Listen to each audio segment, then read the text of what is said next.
Shumi from OVERDRIVE, and as you can see, this is a whole bunch of Harley-Davidsons parked here.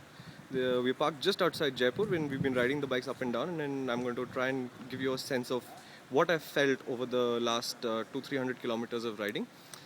In front is the Heritage Softail, which I rode today in the morning, and without going into the technical specification of all the bikes because it'll take too long, the Heritage Softail, as you can see, sort of goes back to the old styling images of Harley-Davidson, uses all of the cues, the chrome, the studded seat and all of that, and of course it's a bagger, it's got bags. But in the ride feel, it's a really smooth motorcycle, both in terms of ride quality and in the engine. If you were to look at the engine while it's idling, you wouldn't actually imagine that this bike, and actually a number of bikes in that chain, would be very smooth. But they really are, and that's me in the shadow, for what it's worth. And this is the bike that out of the whole range I would pick as the bike that you should be looking at buying if there was only one Harley-Davidson that you could purchase. This is the Dyna Custom. As you can see, it's got pulled back bars, it's got a very low seating position, lots of chrome and a very neat tapered rear end. As John put it, there's nothing on this bike that doesn't actually need to be there. But in use, this I thought was a spectacular motorcycle because it looks really good. It feels fantastic to ride, and I can imagine doing this bike on the highway. I can imagine it going to office every day. It's just, and it's a genuine typical Harley-Davidson in the sense of the image that you have in your head. Next to that is the Monster. This is the V-Rod. The one with the orange stripes is used by the marketing head. The one we rode has grey stripes. It's further down in the range, somewhere about there. And but this is an incredible machine. I didn't think it was particularly easy to ride, especially when the armor started to stretch out, because your arms are sort of stretched out very far away from you. But the engine is absolutely fantastic. It feels absolutely great to ride.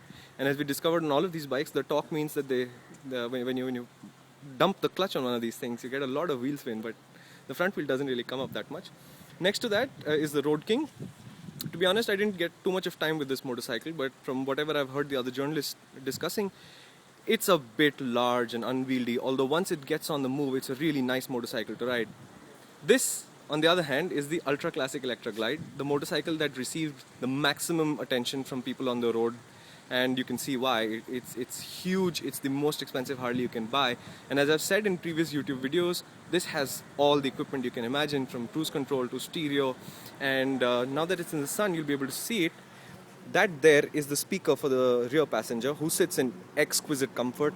And this here is the seat step, which again is very, very well designed, and it supports you really, really well throughout the ride.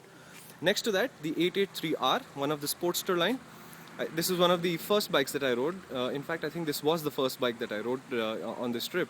And it's very sweet. It's a small, torquey little motorcycle. It doesn't go all that fast, but as I'm beginning to discover, Harley-Davidsons do have some intangible charm about them, which is not really about going fast and discussing power numbers. I know it sounds like PR hype, but some of it is actually genuinely believable once you've ridden the bike. That's the Terminator, the Fat Boy. Unfortunately, I didn't get any time with that bike.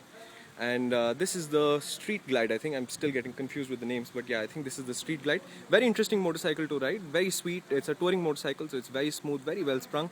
Although, to be honest with you, the screen there is not really the right size for at least my head, and, because my head was wobbling at 80, but other people who were slightly shorter found a lot more comfort in that.